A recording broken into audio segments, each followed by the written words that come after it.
Esperamos que você até nos conte mais a data do lançamento desse livro, para que a gente possa também estar nessa primeira fileira Primeira fileira. de autógrafos, dedicatórias. Dedicatória. Dedicatórias. E aí sim, quem sabe, esses 4 primeiros livros serão aqui dos Conectados pelo Compliance. Opa, olha, muito legal. Isso aí já começa a ser um incentivo, né?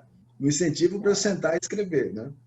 Inclusive você aqui nesse projeto acabou sendo nosso padrinho, né?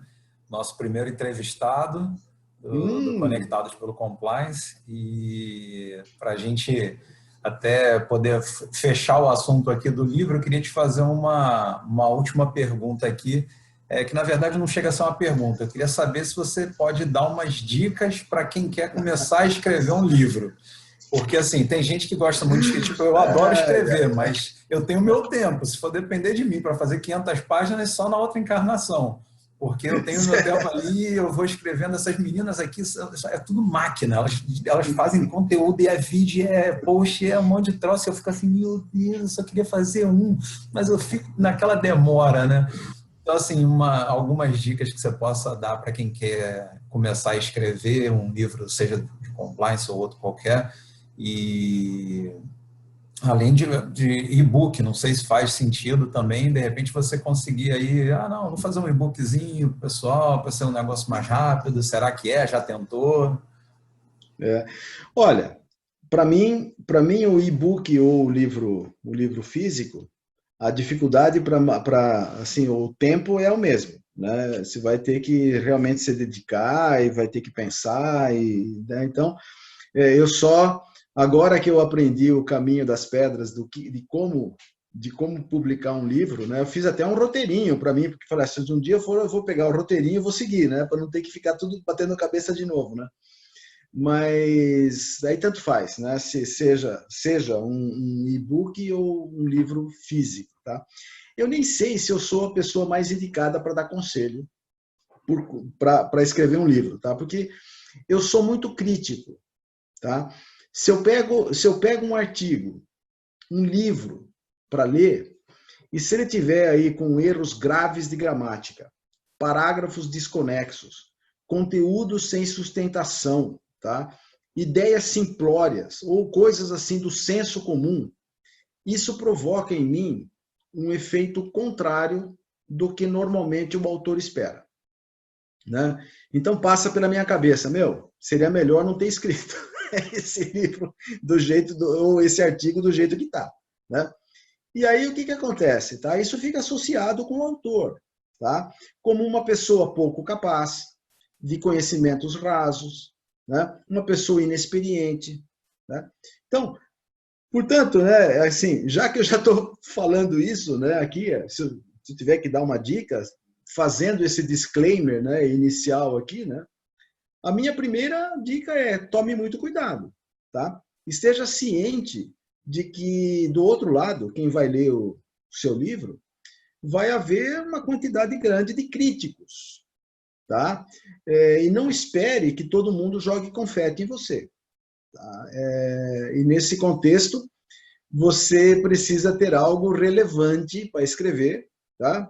Algo que realmente seja interessante. O seu conteúdo precisa estar bom, precisa estar muito bem escrito, precisa ser atrativo, né? Porque senão, assim, o risco de ser algo que vai ser encarado como uma coisa qualquer é muito grande. Isso é muito ruim, tá? Muito ruim para o autor, né? Até para, vamos dizer assim, aquela satisfação de você fazer uma obra boa, você não vai ter, porque você fez uma obra porcaria. E além das críticas que você vai ter, você vai ficar associado, talvez, com uma coisa que não apaga mais. Tá? Uma vez que você publicou o livro, acabou. Ele está lá para a eternidade. Tá? A segunda dica é você definir, né, o que você espera com a elaboração do livro. Você vai escrever só para alimentar o seu ego, que você escreveu o livro, né? Ou você vai escrever para transmitir algo para alguém? Se você vai escrever para alguém, né, para algum público, você tem que definir que público é esse. E aí você tem que falar a linguagem desse público. Não adianta usar o juridiquês para falar com o engenheiro. ou usar lógica matemática para falar com o advogado. Não vai dar certo. Então você tem que pensar bem para quem que está direcionado esse livro, tá? Que linguagem você vai usar e como você vai escrever esse conteúdo. A terceira dica, se você quiser mesmo escrever, seja persistente e vá até o fim. Não faça como eu, com aqueles 2 primeiros livros que eu tentei, né, escrever ali, né, com os assuntos diferentes, para depois acabar concluindo o terceiro, né? Embora isso traga traquejo na escrita, você começa a ganhar um pouco mais de habilidade, né? Mas isso consome muito tempo e acaba gerando frustração, tá? Então, se você vai escrever, coloque na sua cabeça assim, eu vou e vou até o fim, tá? Eu acho que essas são assim as principais dicas que eu dou, né? E tenha certeza que você vai ter tempo. Só tenha certeza que você vai ter tempo. Porque senão vai ser difícil, não é brincadeira, não é fácil. Cada amigo meu que publica um livro, eu dou os parabéns para eles, né? Falo, olha, primeiro, ó, pela sua persistência, conseguiu. Depois eu vou ler. Não sei se eu vou dar parabéns pelo conteúdo, mas primeiro fica aqui parabéns por você ter concluído, tá? Então tenha isso em mente. Olha, se eu pudesse dar aqui dicas, eu daria essas 3, sabendo que eu sou muito chato, que sou muito crítico, pego no pé quando a coisa não está muito legal, tá? Mas é excelente aí essas dicas. E até o que você falou, né? De você ver alguma coisa ruim e você já ter isso como não vou fazer. Né? Então, se Exato. você pega hoje um livro que está mal escrito, que está raso, que está um assunto trepado no outro, aquela coisa confusa, você pensa, cara, isso aqui não é bom. Então, se eu não gosto como leitor, eu também não posso fazer como autor. Né? Isso aí também acabou sendo uma excelente dica sua. E também, né, James, olha, eu tenho aqui uma quantidade de livros gigante, do lado de cada parede, a parede está cheia de livros aqui, né? Eu tenho um monte de livros que eu li 3, 4 capítulos e parei, né? Falei, olha, é ruim, tá mal escrito, é chato, e aí você olha, eu sei quem é o autor desse livro, tá? Então, se eu tivesse, por exemplo, que contratar uma pessoa que escreveu aquele livro, eu não contrataria. Tenho amigos assim, tá? Então, assim, você tem que pensar que você vai colocar o seu carimbo ali no livro. E eu vejo também, gente, e talvez eu seja até exagerado demais, inclusive em artigos, né? Cuidado na hora de escrever artigo, cuidado na hora de postar algo na internet, porque isso não sai mais. Coloca um negócio raso, simplório, que está tudo errado, daqui 5 anos alguém faz uma pesquisa no seu nome, encontra aquela porcaria que você escreveu lá, fala, olha só que essa pessoa já não lembra mais que foi em 2014 e tal, não sai mais. Então fica essa dica, cuidado, tá? Cuidado na hora de escrever e não quero desencorajar, pelo contrário, porque isso também é conhecimento que tem que ser trocado, mas tome esses cuidados aí, que eu acho que é sempre bom, tá?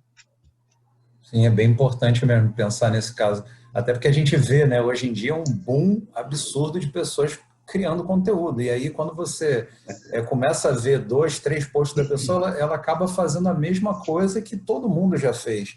Então, fica um negócio assim, pô, eu vou ler de novo sobre isso.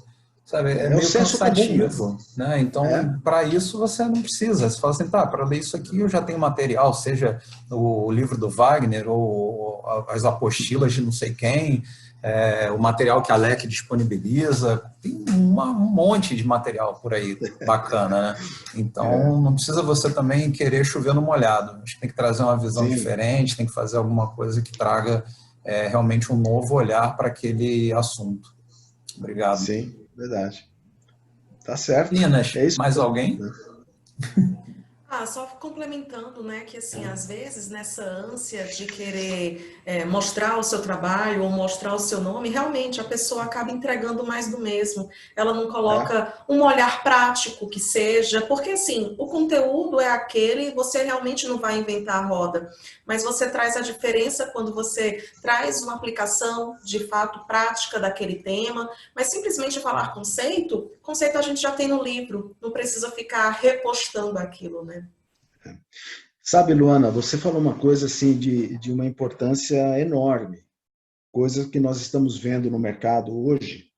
Eu fiz um artigo em 2000, se não me engano, em 2017, intitulado, não me lembro, o título eu não me lembro, mas eu falava alguma coisa sobre os pseudo-especialistas. Tá? Então, estou falando de 3 anos atrás. Né? E o que a gente vê aos montes por aí? Pessoas que acham que sabem, pessoas que sabem que não sabem, mas mesmo assim saem falando, tá? E pessoas que estão copiando as coisas sem a devida precaução. Então, veja como as coisas são assim perigosas. Você escuta uma pessoa falando, não importa, tá? De onde, mas uma fonte falando uma coisa. Se você não fizer uma reflexão do que essa pessoa está falando antes de internalizar isso para você, para fazer parte do seu conhecimento, você pode estar internalizando uma besteira. Então você escuta uma pessoa falando uma coisa qualquer e você já assume aquilo como uma verdade. E aí você sai falando isso por aí. E você corre o risco de passar vergonha, porque você falou sem a devida análise, sem a devida reflexão. O que nós estamos fazendo nas nossas lives, o James tem acompanhado todas aí, né? Eu tenho trazido assuntos que eu tenho visto pessoas, e olha, tem até compliance officer experiente, que está falando asneira por aí. E aí o outro compra essas asneiras, e compra, e transforma essas asneiras depois em algo na sua empresa, e as pessoas começam a ficar com raiva do tema compliance. Ele não percebe que aquela asneira foi inventada por alguém que está lá fazendo a coisa errada. Né? Então, e aí tem aos montes. O assunto compliance, ele está, assim, ele proliferou aí pelo mercado.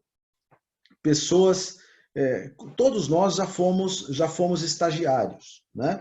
Todos nós já saímos da faculdade, assim, bem verdinhos, né? Para fazer determinada coisa. Então, não é nada contra a pessoa que acabou de sair da universidade. O problema é que, às vezes, a pessoa sai, ele lê, sei lá, ele pega o livro, assim, vamos pegar, deixa eu me colocar como exemplo. Ele pega o livro do Wagner, lê, acha que já é um expert, tá? E aí ele sai fazendo aquilo que ele entendeu, que nem sempre... Né? Primeiro, um livro de 500 páginas está longe, mas longe de esgotar o tema. Está longe. Veja quanta coisa a gente falou aqui que poderiam... A gente falou do segundo livro, do terceiro livro, já tem um quarto, tem um monte de coisa que a gente vai aprendendo e às vezes a pessoa sai achando que, não, eu conheço a lei 12.846, então eu já estou pronto para ir lá e conversar com o meu presidente. Se ele falar besteira para o presidente vai fechar as portas para ele. E ele não vai conseguir avançar mais. E isso eu tenho visto assim aos montes. Aos montes. Eu tenho falado, gente, cuidado na hora de você falar um conceito. Cuidado na hora de você falar uma coisa para as pessoas que estão te seguindo. Você pode dar um mau exemplo, esse negócio se dissemina, como fake news, né? Esse negócio se dissemina e depois fica difícil para todos corrigirem. Tá? Então, isso que a gente está conversando, a gente está falando, hoje foi uma conversa extremamente informal, com assim, praticamente poucos conceitos aí de compliance, tudo, né? Mas fica esse alerta para quem está ouvindo, que é de suma importância para o sucesso de todos. Né? Acho que nós conversamos, acho que eu e o James, acho que nós conversamos um dia desses, né? Para assim, olha, se o James fizer uma coisa errada lá na empresa dele, eu aqui na minha empresa também sou afetado, porque de repente aquela empresa começa a fazer de um jeito e começa a demandar outras coisas que não precisam de mim. Então é assim, é uma roda que todo mundo perde. E a gente tem que evitar que isso de fato aconteça, né? Então, o que você falou, Luana, de fato, é muito importante, viu? Muito importante mesmo. Wagner, a gente, nossa, sem palavras para essa aula que você deu hoje, seus causos, suas dicas, assim, sem palavras, foi de fato incrível e a gente queria muito te agradecer hoje por participar dessa live. Não, eu que agradeço. Para mim foi uma delícia bater esse papo com vocês, né? De assim extremamente descontraído, contar algumas coisas que normalmente a gente não tem oportunidade, talvez, de contar, né? Passar isso para todo mundo, né? E foi para mim, de fato, um prazer. Então, olha, quem tem que agradecer sou eu, né? Parabéns pelo trabalho de vocês, aí os conectados pelo compliance, acho que é muito legal, né?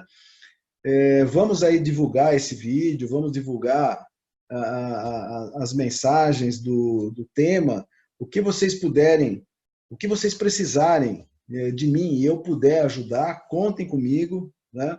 E vamos fazer do compliance algo que ajude a construirmos um Brasil melhor, né? Acho que esse é o propósito de todos nós, tá? Então, ó, eu tenho a agradecer de coração para vocês aí essa oportunidade. Obrigadão. Muito bom mesmo. A gente conseguiu, de uma forma leve, apesar de não ter tido esses conceitos técnicos, mas a gente conseguiu entender a fundo a história realmente que levou a você publicar um livro que a gente chama de Bíblia, porque realmente nos ajuda muito, porque traz muitos conteúdos diferentes das abordagens que a gente costuma ver. Então, assim, foi muito bom a oportunidade de ouvir de você realmente um pouquinho da história do livro. Obrigada de coração. E a gente já agradece a sua participação e já deixa aqui aberto para quem sabe futuramente a gente fazer outros bate-papos como esses. Assim, tem muitos temas para a gente conversar, para debater, né? Agora a gente já começou a falar sobre um outro, sobre a necessidade do profissional realmente entender a responsabilidade dele, não só dentro da empresa, mas a responsabilidade social dele, né? A ideia de como ele está trabalhando para mudar não apenas a organização que ele está, como o país como um todo. Então, é uma responsabilidade muito grande. E esse boom que a gente viu nos últimos 2 anos, né, na área, fez com que realmente não só coisas boas surgissem, mas também uma abordagem, às vezes, equivocada do termo, do conceito, da forma de agir. Então, que a gente tenha mais oportunidades como essa de hoje para falar mais e debater e ajudar outras pessoas. Hoje a gente já aprendeu muito e as pessoas que vão assistir esse vídeo depois também vão aprender e vão realmente conseguir tirar só coisas boas aqui do bate-papo. Obrigada, Wagner. Não, disponha. Estou aí já aguardando o convite de vocês para um próximo bate-papo, né? É só a gente sortear o tema. Isso aí, porque tem bastante. Pega, você sabe aqueles saquinhos de números para tômbola, tá? Certamente centenas de temas aí que a gente poderia abordar aqui, viu? É só sortear e me convidar que eu venho com todo prazer, tá? Luana, sua palavra final, Luana? Nossa, apenas agradecer, realmente, a disponibilidade, você vir aqui, de fato, nós, assim, Amanda, do nosso grupo aqui, a Amanda é a pessoa que está há mais tempo, de fato, trabalhando no compliance, mas todos nós estamos engatinhando, né, nesse meio digital, de disseminar a cultura do compliance para além das paredes das empresas para as quais trabalhamos. Então, poder recebê-lo aqui, ter essa troca de conversa sobre o que aconteceu, né, para fazer esse livro, quais eram as ideias, como organizar, como tudo, dá até vontade, você passa a olhar o livro de fato com outros olhos, né? É muito interessante você saber a história por trás daquele livro, Então, muito obrigada por compartilhar os seus causos, compartilhar os seus pensamentos e só agradecer. Muitíssimo obrigada, Wagner. Eu que agradeço mesmo. É isso, mestre. Muito obrigado mais uma vez. Para quem não tem ainda, corre atrás, porque esse aqui já tem dono. Não, eu fiquei com medo que vocês fizessem pergunta do livro, deixei o meu na mão aqui, ó, qualquer coisa. Mas o mais importante é isso, é a gente deixar a mensagem para as pessoas que tem uma fonte absurda aqui de informações super valiosas que a qualquer momento qualquer um pode conseguir. Então, se você quiser também deixar aí o seu toque publicitário, fica à vontade. Não, meu toque publicitário, olha, primeiro é assim, quando eu fundei a Compliance Total, então nós já estamos falando, foi a primeira empresa especializada em compliance de consultoria, né? O propósito nosso é levar, de fato, o compliance para todos os lugares do Brasil, né? Nós criamos aí diversas soluções diferentes para propiciar que a microempresa, pequena empresa, médias empresas também tivessem acesso àquilo que as grandes corporações passaram a ter acesso há algum tempo atrás, tá? Então, a Compliance Total, a Contato Seguro, né, que são as empresas que eu sou sócio, nós temos o propósito de levar esse assunto para todo o país, porque nós estamos convictos de que esse tema vai ajudar a sociedade, esse tema vai ajudar as pessoas, vai ajudar o Brasil a ser um Brasil melhor. Não é fácil, nós sabemos que tem muitos desafios a serem vencidos, mas nós não estamos aqui para fazer só coisas fáceis, porque se fosse para fazer só coisa fácil, não precisavam da gente, né? Aí mandavam aquele que não quer fazer nada fazer, porque é fácil. Então, o trabalho depende da gente, nós precisamos, assim, muitas vezes nós temos que bater bumbo, nós temos que empurrar, nós temos que puxar, nós temos que fazer muita coisa, e eu digo para vocês, quem estiver vendo esse vídeo agora, quem já está no compliance já há algum tempo, eu vou chover no molhado, mas quem está entrando agora, eu digo que é um tema, de fato, apaixonante, né? A gente percebe o quanto que ele pode ajudar aí as pessoas, inclusive o próprio Compliance Officer num crescimento pessoal, tá? Até assim gera satisfação, né? Gera felicidade de trabalhar com um tema dessa natureza, tá? Então, esse aqui é o meu recado final para todos. E, mais uma vez, né, agradecer a oportunidade e esperar aí que esse vídeo seja útil, né? Aí, que gostem dos causos, né? Mas quem não gostar pode mandar uma mensagem para a gente que a gente arruma outros para poder contar, tá bom? Então é isso, pessoal. Obrigado aí. Até a próxima. Tchau.